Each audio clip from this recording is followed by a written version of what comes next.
우리가 에베소서 말씀 우리가 나누면서 오늘은 가족이라고 하는 그 단어가 나오는데요.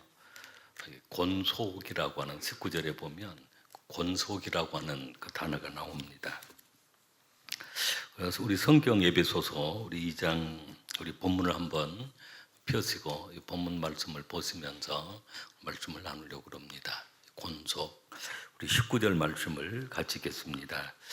그러므로 이제부터 너희는 애인도 아니요 나그네도 아니요 오직 성도들과 동일한 시민이요 하나님의 권속이라. 아멘. 하나님의 권속이라. 권속이라고 하는 이 단어가 가족이라고 하는 뜻입니다. 바울 사도는 혈연 관계를 넘어서 보통 가족은 혈연 관계로 가족이 되어지는 것이죠. 근데 여기에 권속이라고 하는 것은 그것을 넘어서 그 믿음의 가족, 하나님의 가족, 하나님의 권속이다라고 하는 것은 우리가 하나님의 가족이다. 보통 우리가 하나님의 백성이라고 하는 단어를 많이 들었고 또 하나님의 자녀라고 하는 단어도 많이 들었습니다. 여기에 나오는 이 권속은 하나님의 권속, 하나님의 가족이다라고 하는 말씀입니다. 우리 모두가 다 가족입니다. 특별히 우리는 하나님의 가족입니다. 이 가족이라고 하는 이 단어를 들으면 따뜻함이 느껴집니다.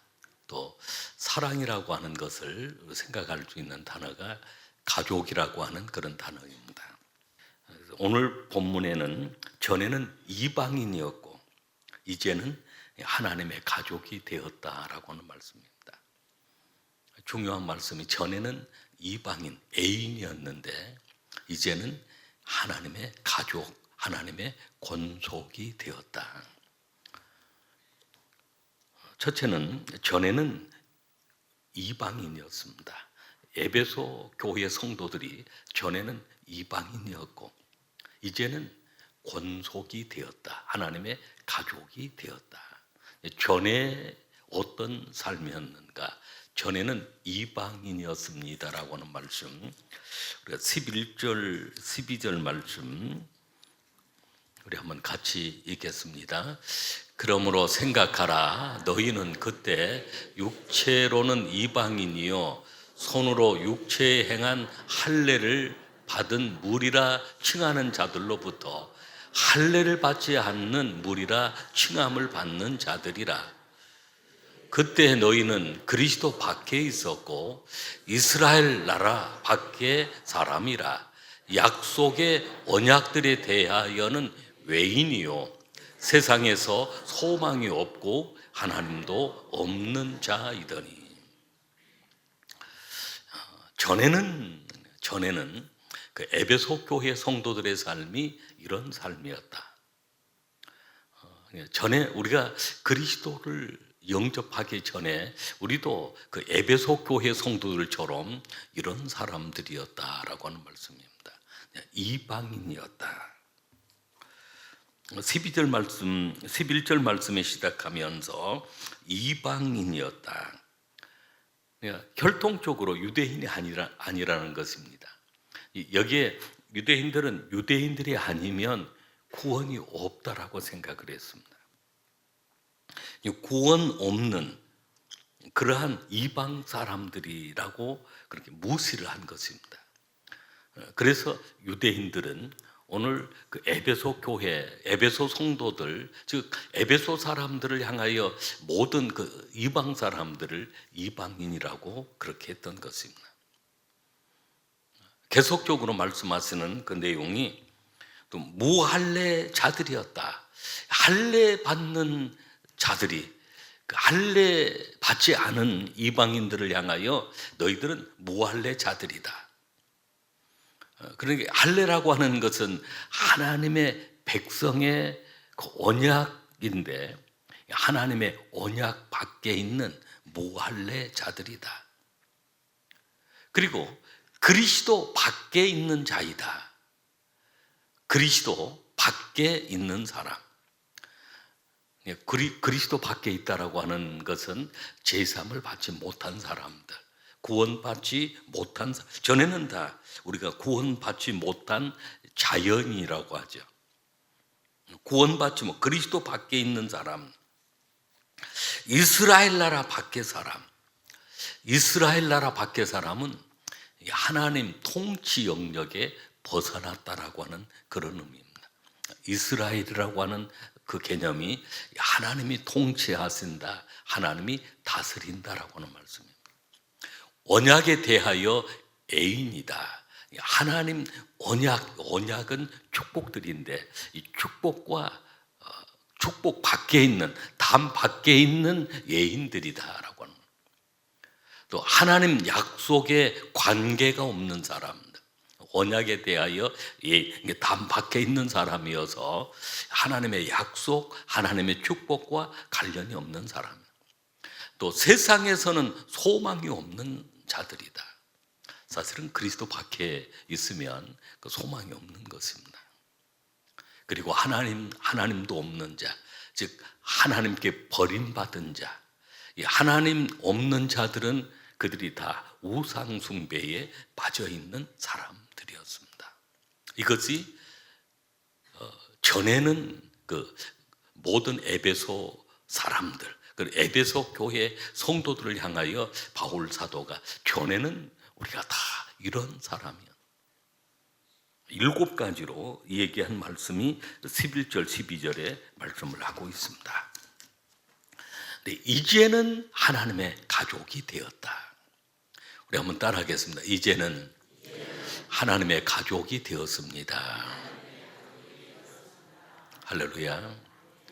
저와 여러분이 하나님의 가족, 하나님의 권속이 된 것입니다. 이게 놀라운 하나님의 축복이죠. 다시 한번 19절 말씀을 같이 읽겠습니다. 그러므로 이제부터 너희는 애인도 아니요 나그네도 아니요 오직 성도들과 동일한 시민이요 하나님의 권속이라. 아멘. 하나님의 권속이 되었다. 하나님의 가족이 되었다. 어떻게 가족이 되었는지를 설명을 우리 13절부터 설명을 하고 있습니다. 한 절 한 절 읽어가면서 19절까지 어떻게 우리 하나님의 가족이 되었는지, 하나님의 권속이 되었는지에 대한 말씀을 살펴보겠습니다. 13절 말씀을 같이 읽겠습니다. 이제는 전에 멀리 있던 너희가 그리스도 예수 안에서 그리스도의 피로 가까워졌느니라. 아멘. 그렇습니다.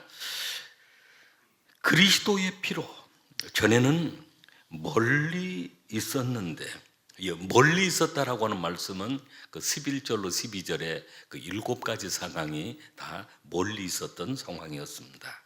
이방인이었고, 무할례자였고, 그리스도 밖에 있었고, 이스라엘 나라 밖에 사람이었고, 언약에 대하여 외인이었고, 소망이 없는 자들이었고, 하나님이 없는 자, 즉 하나님께로부터 버림받은 자, 전에는 멀리 있었다라고 하는 말씀이 여기에 11절, 12절에 그 7가지 상황을 말씀을 하는데, 이제는 그리스도 예수 안에서 그리스도의 피로 가까워졌다.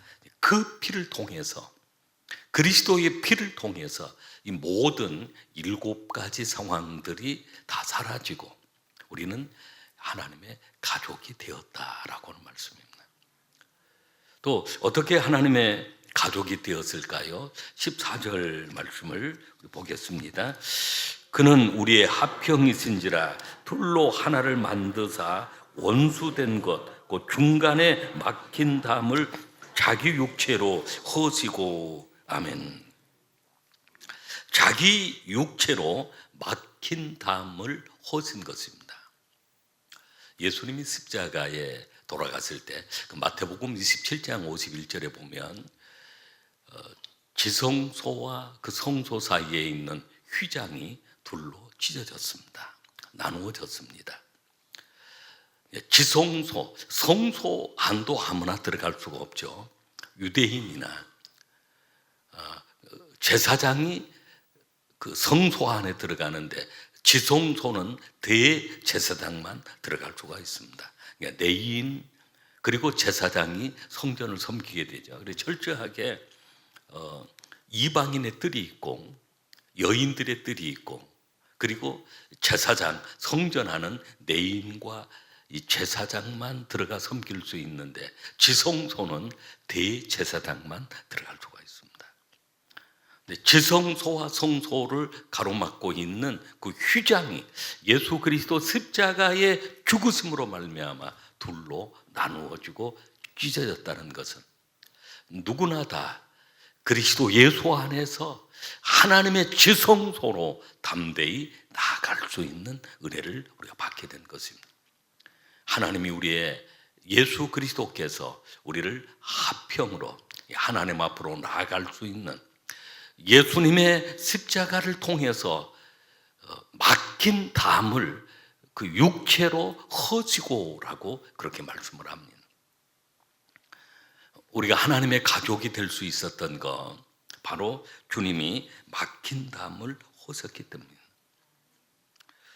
또 우리가 하나님 가족이 된 것은 율법을 폐하시고 완성하셨기 때문입니다.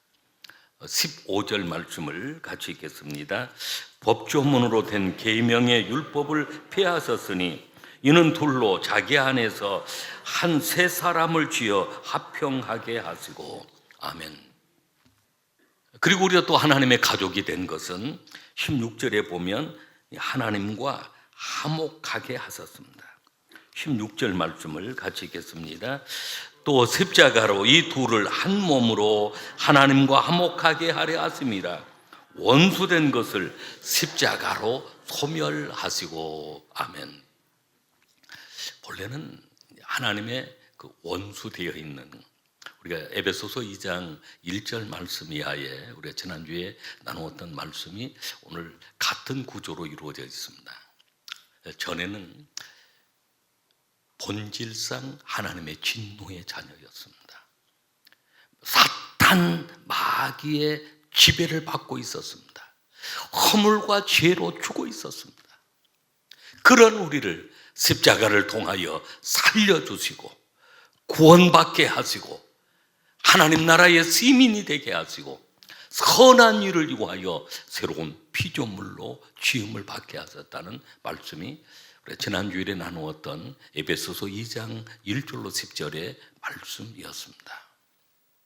십자가를 통해서 이 둘을 한 몸으로 하나님과 화목하게 하셨다. 그래서 전에는 우리가 하나님의 진노의 자녀였지만 하나님의 심판의 대상의 자녀였지만 이제는 하나님의 궁리로하심을 받고 하나님의 사랑의 자녀가 되었던 것입니다. 이것은 바로 십자가의 그 은혜 때문입니다. 십자가의 그 사랑 때문입니다. 할렐루야. 17절 말씀은 또 우리가 하나님의 가족이 된 것은 바로 평안을 전하셨기 때문입니다. 우리 17절 말씀을 같이 읽겠습니다. 또 오셔서 먼 데 있는 너희에게 평안을 전하시고 가까운 데 있는 자들에게 평안을 전하셨으니 아멘. 평안은 그리스도 안에서 누리는 평안입니다. 사실은 세상에서는 참 평안이 없습니다. 주님이 이 땅에 오시면 우리에게 평안을 주신 것입니다. 멀리 있던 우리나 이방인들이나 가까이 있는 유대인들이나 다 예수를 통해서만 참 평안을 얻을 수 있기 때문입니다. 요한복음 14장 27절에 이렇게 말씀하고 있습니다. 한번 같이 읽겠습니다. 평안을 너희에게 끼치노니 곧 나의 평안을 너희에게 주노라. 내가 너희에게 주는 것은 세상이 주는 것과 같이 아니하니라. 너희는 마음에 근심하지도 말고 두려워하지도 말라. 아멘. 그렇습니다. 나의 평안을 너희에게 주노라. 오늘 주님이 주신 이 평안을 여러분 누리시길 바랍니다. 18절 말씀은 한 성령 안에서 이제 아버지께로 나아가게 되었습니다. 18절 말씀을 같이 읽겠습니다. 이는 그리스도로 말미암아 우리 둘이 한 성령 안에서 아버지께 나아감을 얻게 하려 하심이라. 아멘. 유대인이 되었던 이방인이 되었던 한 성령 안에서 아버지께 나아갈 수 있는 은혜를 누리게 된 것입니다. 이러한 은혜로 인해서 우리는 하나님의 권속, 하나님의 가족이 된 것입니다. 다시 한번 19절 말씀을 같이 읽겠습니다. 그러므로 이제부터 너희는 애인도 아니요 나그네도 아니요 오직 성도들과 동일한 시민이요 하나님의 권속이라. 아멘. 할렐루야. 전에는 우리가 이런 사람이었는데 이제는 하나님의 권속이 되었다. 하나님의 가족이 되었다. 우리는 하나님의 가족이 된 것입니다. 우리가 하나님의 가족이 되었다는 것은 우리 모두가 다 믿음의 공동체, 믿음의 공동체는 믿음의 가족이라고 하는 말씀입니다. 그래서 우리가 서로 가족으로 살아가는 것인데요. 세 번째는 하나님의 가족은 어떻게 살아야 할까요? 하나님께서 우리 모두가 연결되어 있는 성전되어 가시기를 원하는데 우리 봉독한 본문의 말씀 20절 말씀부터 22절 말씀까지 우리 성경을 보시고 우리 본문 2장 20절로 22절 말씀 같이 읽겠습니다. 너희는 사도들과 선지자들의 터 위에 세우심을 입은 자라. 그리스도 예수께서 친히 모퉁이 돌이 되셨느니라. 그의 안에서 건물마다 서로 연결하여 주 안에서 성전이 되어가고 너희도 성령 안에서 하나님이 거하실 초소가 되기 위하여 그리스도 예수 안에서 함께 지어져 가느니라. 아멘.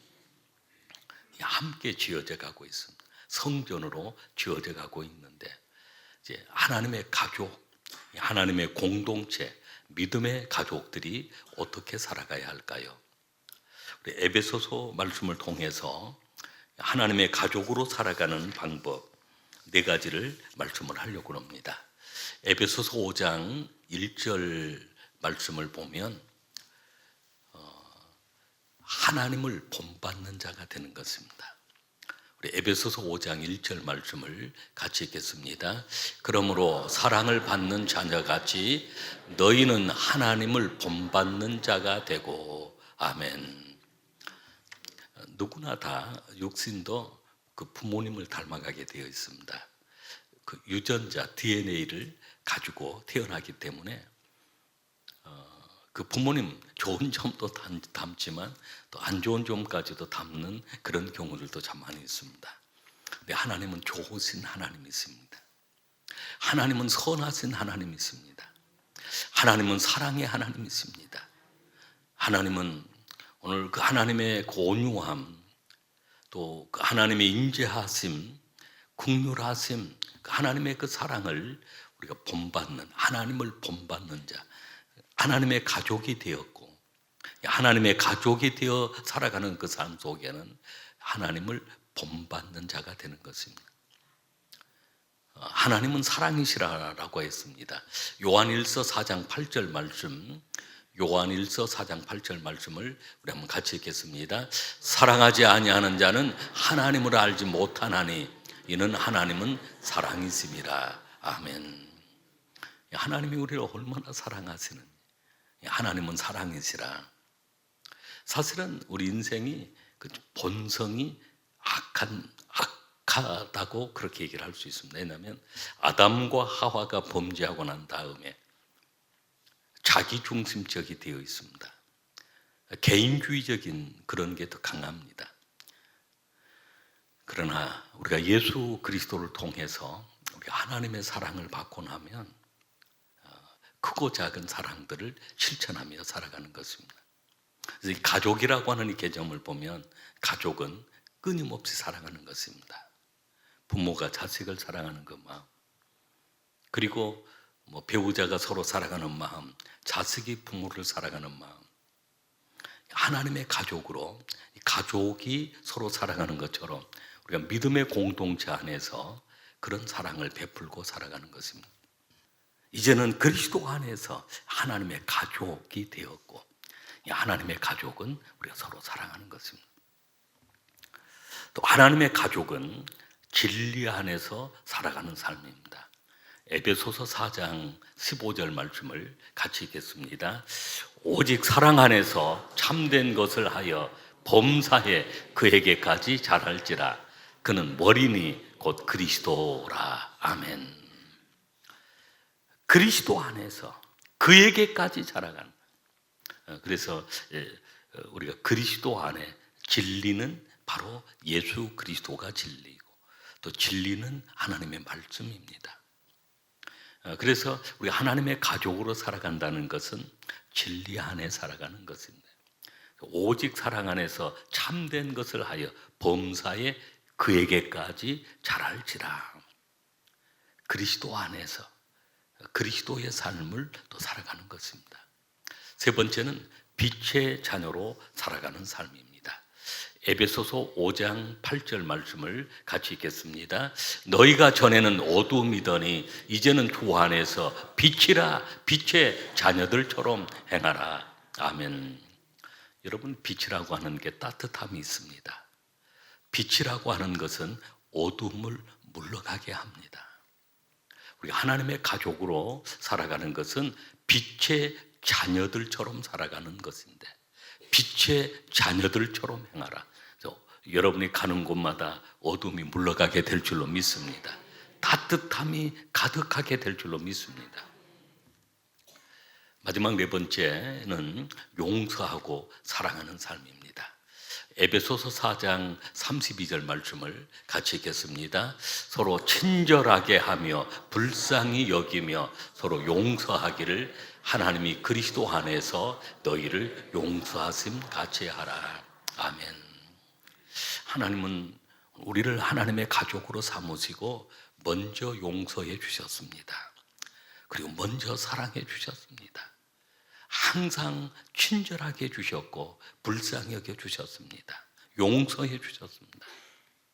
우리가 용서하고 사랑하는 삶을 살아가는 것, 이것이 하나님의 자녀, 하나님의 가족으로 살아가는 삶인 것입니다. 여러분, 우리는 하나님의 가족으로 살아가는데 날마다 우리 하나님을 닮아가야 될 줄로 믿습니다. 진리 안에 거해야 될 줄로 믿습니다. 그리고 빛의 자녀로 살아가야 될 줄로 믿습니다. 서로 용서하고 서로 사랑하며 살아가는 삶. 오늘 우리는 하나님의 가족으로 살아가는 삶입니다. 그리고 우리 교회가 또 아름다운 믿음의 공동체, 믿음의 가족입니다. 우리가 믿음의 가족으로 이런 삶을 살아갈 때 하나님의 사랑이 우리 가운데 가득하게 될 줄로 믿습니다.